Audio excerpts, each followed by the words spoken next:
If you want to maintain a status quo, nothing new will ever happen. A leader means you're a madman who is always wanting to step into something new. Your life is an adventure. When everybody is looking up to you, in case you fall, it's very bad. So it's very, very important you upgrade the machine.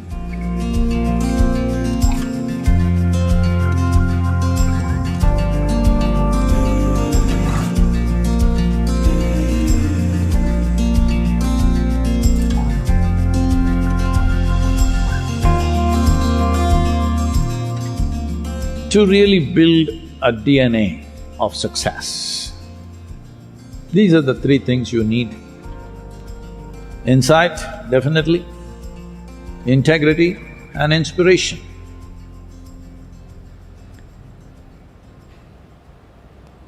If you want to be inspired, first thing is you must find something larger than yourself to do. Something which is bigger than yourself to do. If you choose things which are safe and nice and easy, which will make you some money, you may make some money. I'm not against it, that's the goal, it's fine.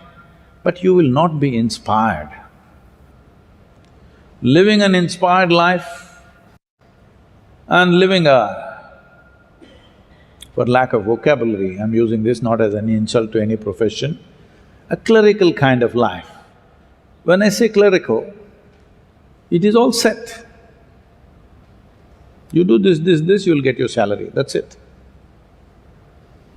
No risk. Last generation of people in this country would always say, first thing is get a government employment. That was the aspiration, always. Why? No risk. Whether you're capable, not capable, you have a 40-45-year work span. Doesn't matter whether you deliver, you don't deliver, you can even get there every day or not, still you got a job. You will never be fired. No risk. If there has to be inspiration within you, there has to be an element of uncertainty. Without uncertainty, there is no inspiration or a risk or danger. Where there is no danger, there is no adventure. Where there is no adventure, nobody will be inspired by you. If people don't see that you are willing to step into something that they are not willing to step into, you cannot inspire anybody. People should see what they're afraid of stepping into, you're willing to step into. Well, when you take a risk, you may get burnt. Yes, it can happen. That's what danger means, that there is a risk. That's what risk means. Sometimes it can go dead wrong. Yes, of course we calculate the risks. We're not going to blindly walk into something, but there is a risk. Where there is no danger, there is no adventure. Maybe you're risking your money, maybe you're risking your reputation, maybe you're risking a loss of time in your life. 10 years of your life may go without any product. Possible, hello? When you start a venture, it is possible 10, 15, 20 years of your life went into nothing. That risk is there. You may not get killed like jumping off a mountain, but loss of life is there in many different ways. So, inspiration, if it has to come, one basic element is integrity. Where there is no integrity, you cannot inspire. Integrity means just this, don't think integrity is a bundle of morals, values, ethics, no. Integrity means your commitment is larger than yourself. Maybe it's your business, maybe it's your community, maybe it's your nation, maybe it's the world.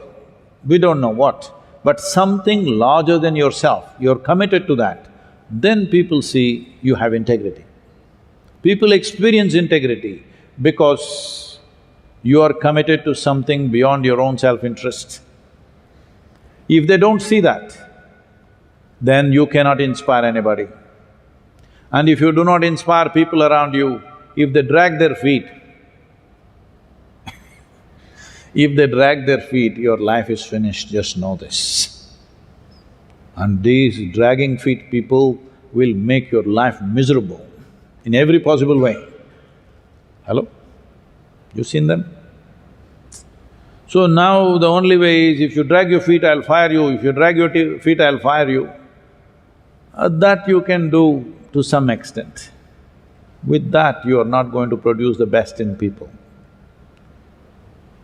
It is not just they're not dragging their feet, it is just that they are going beyond their limits and doing something.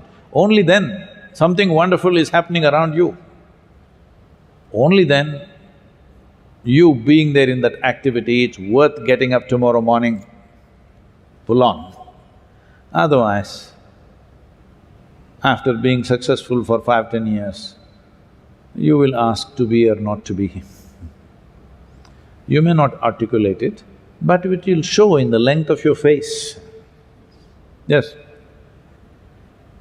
That shows there is a question mark, whether what is the purpose of my existence, question mark has come.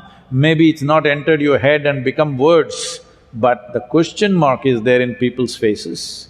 A face, if we had seen you when you were 5–6 years of age, it was like this, now slowly.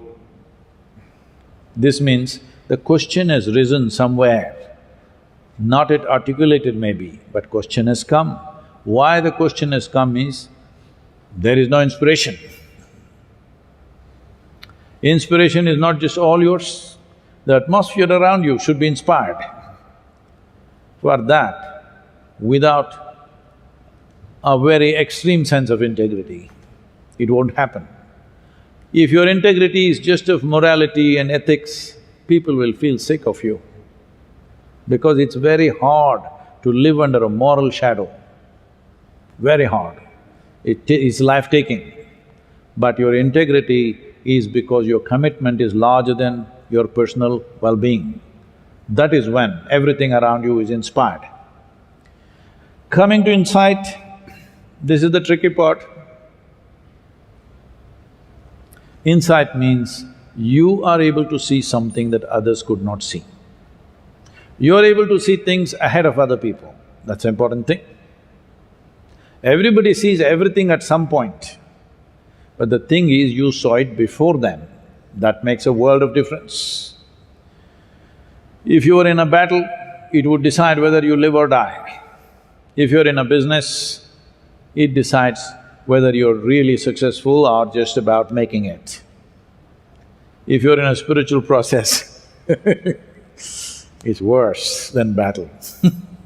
If you have no insight of any kind, or if there's nobody around you with any insight, then it's lifetimes of drudgery. If you're not able to grasp any insight, or if there is nobody around you with deep insight, you're just doing a spiritual process, now you are for lifetimes of slavery.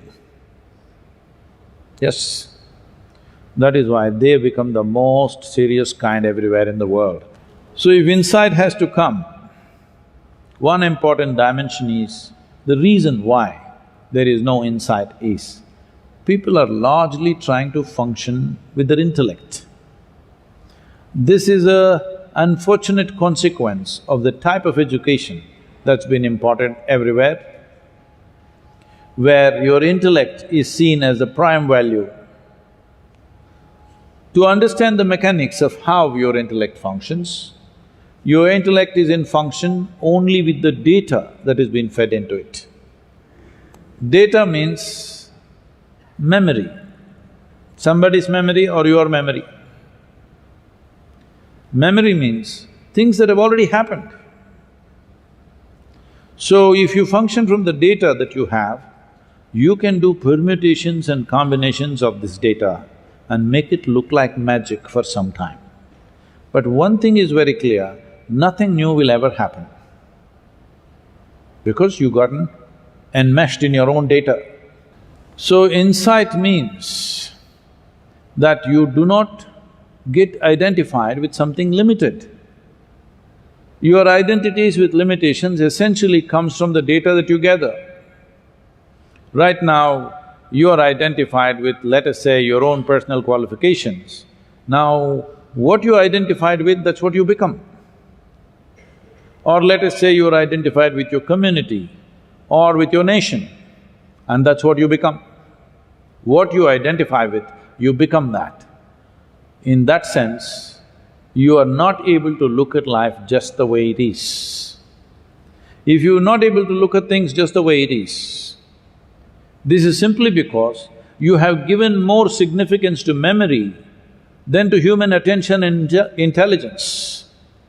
Human attention and intelligence is of far more significance than your memory.